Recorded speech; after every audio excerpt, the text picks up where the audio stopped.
street. There's still a dusting of it out here. But when I was standing here and the towers collapsed, we saw police officers running for their lives, screaming, "Get back, get back, get back!" And I'll tell you, that's a wake-up call when you see cops running for their lives, and people too, women's pushing baby carriages, that sort of thing. Well, you had the first tower first. That one, when that first went down, it just pushed everybody back, and it was a good 15 minutes before the second tower finally collapsed. Yeah. And it was just overwhelming, and by that point, it was just insane.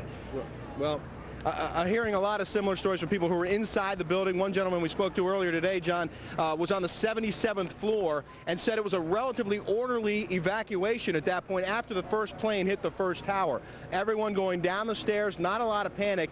But when they got to the 6th floor, he says they felt a second shake. And then people started to really be concerned. Obviously, there were people in the building at the time of this, and some of those people, they haven't recovered them yet, and that's a big issue right now, is trying to get the rescue workers and the emergency crews to the building. There were police officers there and emergency crews there when this was all happening, and they were right at ground zero when it all went down. So can we talk to you? What's your role out here right now? I'm just standing by right now.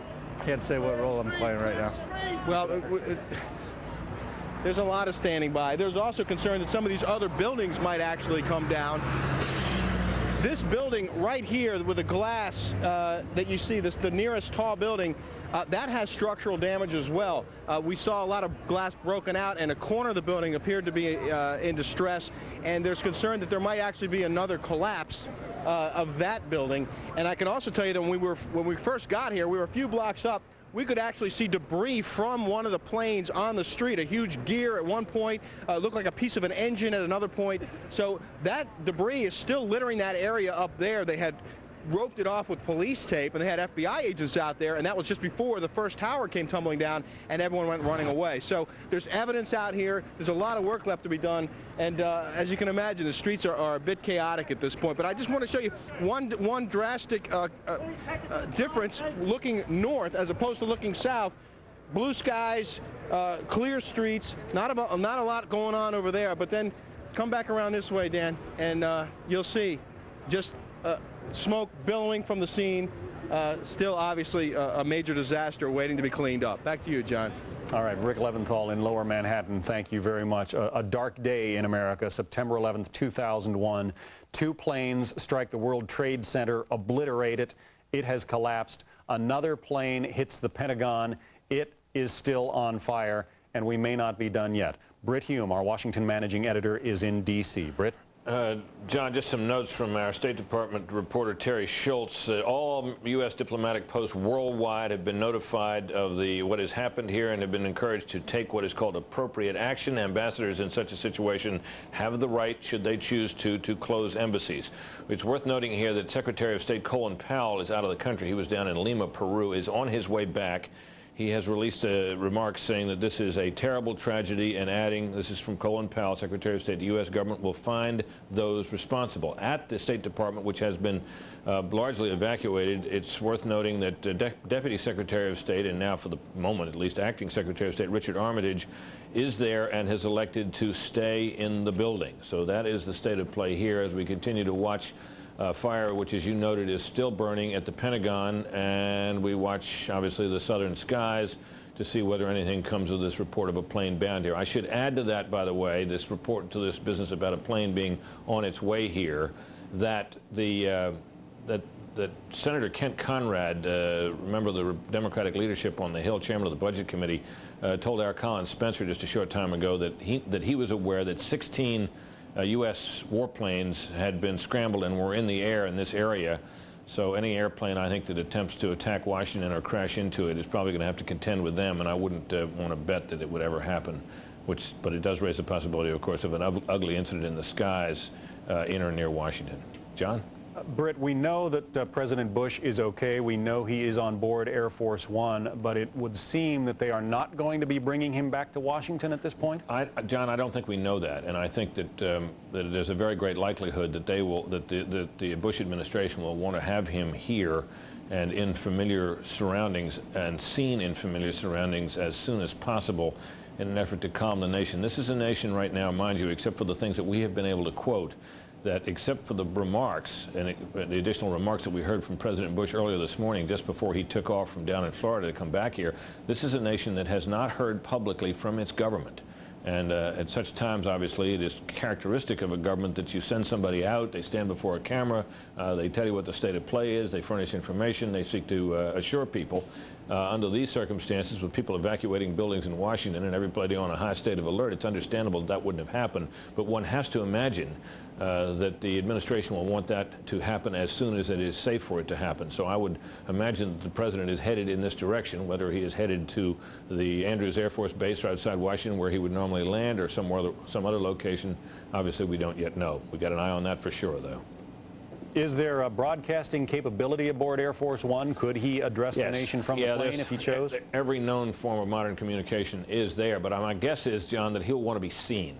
I don't think he wants to be broadcast, you know, with Americans in the streets and others, people within government buildings on fire and so forth. My guess is that he's going to want to be seen, but we'll see about that. He could, of course, broadcast from Air Force One if he chose to. Britt Hume, our Washington managing editor. The pictures tell the story, folks. It is an awful day in America. Your lives, safe to say, will change from this day forward. Newt Gingrich called this a 21st century Pearl Harbor, and that may be an understatement. There could be perhaps, well, on a given day there would be 50,000 people working in the World Trade Centers, and both of those towers in that World Trade Center are gone now after an apparent terrorist strike. Another terrorist strike at the Pentagon. That building is still on fire. Keep it here on Fox News Channel for the latest. Good morning, John. As you said, America has been under attack today. Secretary of State Colin Powell, who had been in Peru, is now heading home. The president, we have been told, is safe, but we do not know where he is. This morning at about 8:50 Eastern Time here on the East Coast, the World Trade Center tower, the north one, was hit, apparently by American Airlines Flight 11, which was en route from Boston to LAX, hijacked 92 people on board there. 15 minutes later, the other tower, South World Trade Center, hit.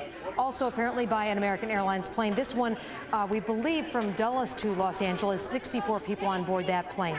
At 9:45, the Pentagon hit. The south wall, that's the area where the helipad is. There's now a gaping hole of about 100 to 150 feet there. The sirens still wailing in the Pentagon. As we know, key personnel are staying in the Pentagon trying to keep control of the situation. Just about 15 minutes after that, 80 miles southwest of Pittsburgh, Pennsylvania, another airplane crashed. That one believed to be United Flight 93 from Newark to San Francisco, a 757 with 54 people on board. Just shortly after that, the South World Trade Center collapsed. That was the second building hit this morning. It had been hit lower, and it just gave way. And about 15 minutes after that, the North World Trade Center collapsed.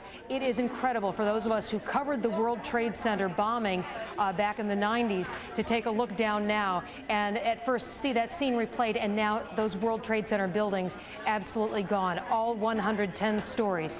50,000 people, as you mentioned, work in those buildings. We do not know how many of them were able to get out safely with their lives, nor how many are injured.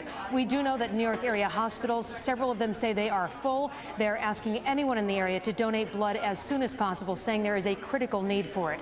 We also know that all U.S. commercial airplanes have been grounded. That is the first time in history this action has been taken. We know that some airplanes were diverted to Canada, including some incoming international airlines, airplanes that were bound for the U.S. Most federal, or all federal, and most state buildings here in the U.S. have been closed, and most major landmarks, including Wrigley Field in Chicago, the Bell down in Philadelphia, the Merchandise Mart in Chicago, those areas also have been closed. Here in Manhattan, all major buildings are in a state of very heightened security. People are being required to show ID, and if they leave buildings, in many cases, not being allowed to return in. The president, as we said, is apparently safe. He left Sarasota, Florida, where he had been attending an elementary school, reading a book to children when he was first notified of the original attack on the World Trade Center. We do not know where he is at this point. Newt Gingrich says this obviously is an act of state-sponsored terrorism. As you said, John, he likening it to the attack on Pearl Harbor. And meanwhile, Tom Daschle, the Senate Majority Leader, saying that the president is getting everyone's full support. We will update you as soon as we get more information down here. Right now, John, back to you. Edie Donahue in the Fox newsroom, thank you very much. Again, continuing to keep an eye on the situation unfolding in downtown Manhattan, where the World Trade Center workplace on a normal day of 50,000 people is gone, obliterated by 2 strikes from those 2 airplanes today. Also now, Washington, D.C., the Pentagon still on fire after another airplane apparently was hijacked and employed as a flying bomb to attack the nerve center of our nation's military. David Schuster is in the Pentagon and has this late report for us. Dave?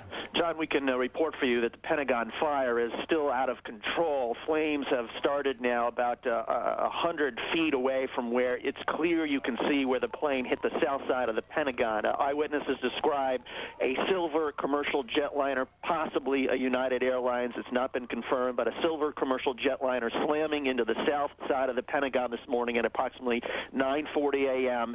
It hit the outer ring of the Pentagon. There are 5 rings of the Pentagon, and at this very moment you can literally see a hole in the side of the Pentagon of perhaps 150 feet wide, where 5 floors in that hole have literally collapsed.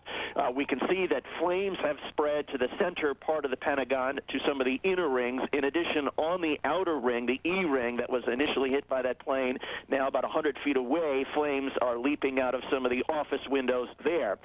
Smoke has been pouring through the Pentagon hallways for much of the last hour and a half or so, and about 15 minutes ago, some of the smoke started coming in from another side of the Pentagon. We're sort of smack dab there in the middle. But in any case, there are plenty of fire and rescue on the scene. Local hospitals reporting dozens of injuries being taken there from the Pentagon. One can only imagine how many fatalities there must have been if indeed it was a commercial jetliner that slammed into the side of the Pentagon. While most of the Pentagon has been evacuated, we can report that military officials are telling us that the U.S. Joint Forces Command in Norfolk, Virginia, reports that the Atlantic Fleet, which is the largest collection of military assets on the East Coast, has now gone to threat condition Charlie. This is second from the top. Only Delta is higher. The Air Combat Command is located in Norfolk, Virginia, and they have responsibility for coordinating United States-based military assets in support of civilian agencies like the Federal Emergency Management Agency and the Department of Justice. There's a group called the Joint Task Force Civil Support, which has its headquarters in Norfolk, which is going to coordinate what assets will go where to sort of secure areas such as the Pentagon and other areas in the Washington area and the New York area to help with the aftermath of the incidents. But again, the Air Combat Command located in Norfolk, Virginia, and other agencies of the U.S. military are now at threat condition Delta. This is second from the, I'm just being told now that that is the highest threat condition that the military has, threat condition Delta. We had initially reported that the Atlantic Fleet was at threat condition Charlie. Threat condition Delta, John, is the level at which the United States military goes to when it declares, or when the president declares, or when the military perceives an act of war. So the military is now at the same level that it would be if the United States was engaged in a war. But again, here at the Pentagon, while most of the employees of the Pentagon have been cleared from this building, there's still the National Military Command Center, which continues to operate in the base of the Pentagon, a secure bunker, if you will, in this Pentagon, which is, of course, built to withstand these sort of attacks. And while the smoke is pretty thick in our side of the building, we can tell you that at 9:40 this morning, when eyewitnesses described this jetliner slamming into the side of the Pentagon, that people here, including our own producer, said they did not hear or see anything. There were no shock waves. There was no sound. There was only a large plume of smoke. And then came the reports from inside the Pentagon that the Pentagon was on fire. And I can tell you at this point, the Pentagon is still on fire, that the fire has not been contained. It has spread to some of the inner rings of the Pentagon, as well as spreading along some of the outer rings. And again, just to report that the Atlantic Fleet, some of the military command and control are now at ThreatCon Delta. That is the largest threat level in the United States military. It's the threat level at which the military goes to when it is engaged in a war. John, back to you. All right, David Schuster reporting live from the Pentagon. Thank you. The question, of course, if America is in fact under attack, as it clearly is, how does the military respond? They are in that threat condition Delta, but no one knows where or how at this point to respond. Let's go to my colleague Shepard Smith, who has a bird's eye view of what's happening in Manhattan from Midtown. Shepard? John, as you've been getting the updates from Washington and other places, we've been watching the streets of Manhattan. There is